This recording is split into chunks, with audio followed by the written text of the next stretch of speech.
Welcome to KTET 3 English Literature. Hi friends, let's begin our class with the beginning of English poetry. The earliest known English poem was a hymn, and it was attributed to Cadman, who was an illiterate herdsman. Beowulf is the oldest surviving Germanic epic poem in English literature, which contains 3,182 lines written in alliterative verse.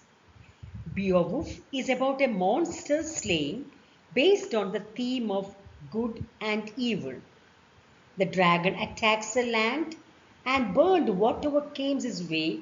Beowulf fought single-handedly and kills the dragon, but in the fight he is injured and died.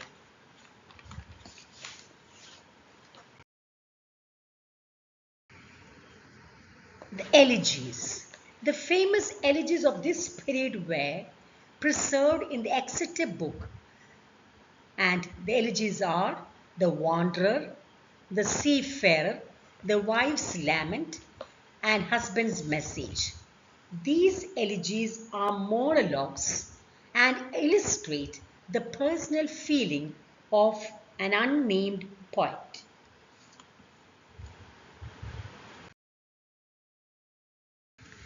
The Cinema group include 4 poems: Juliana, Christ, Eileen, and the Fates. The Dream of the Rood is the finest religious poem. The rood means the cross on which Christ was crucified. It is in the genre of dream poetry, and it is preserved in Vercelli book. It is divided into 3 parts. In part 1, the narrator dreams he is taking the cross upon which Christ was crucified. In section 2, this tree that cross tells, laden with precious stone, was cut down by enemy, and the narrator finds blood stains. And in the 3rd section, the narrator reflects his vision and nearness with Christ.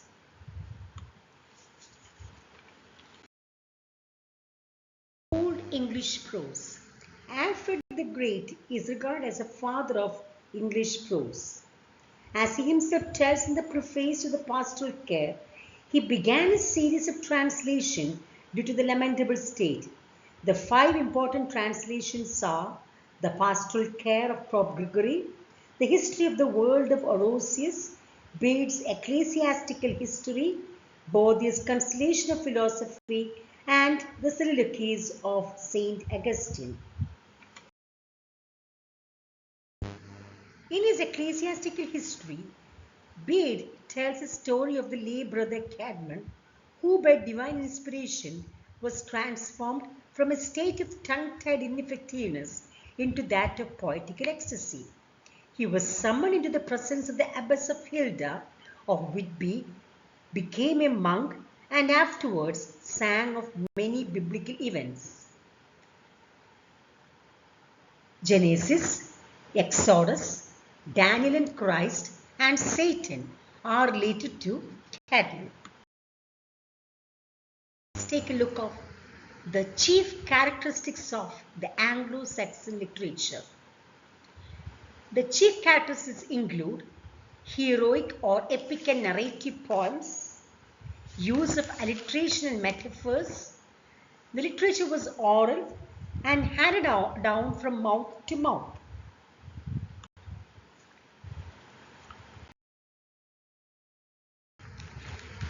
Now let's deal with some short questions and answers.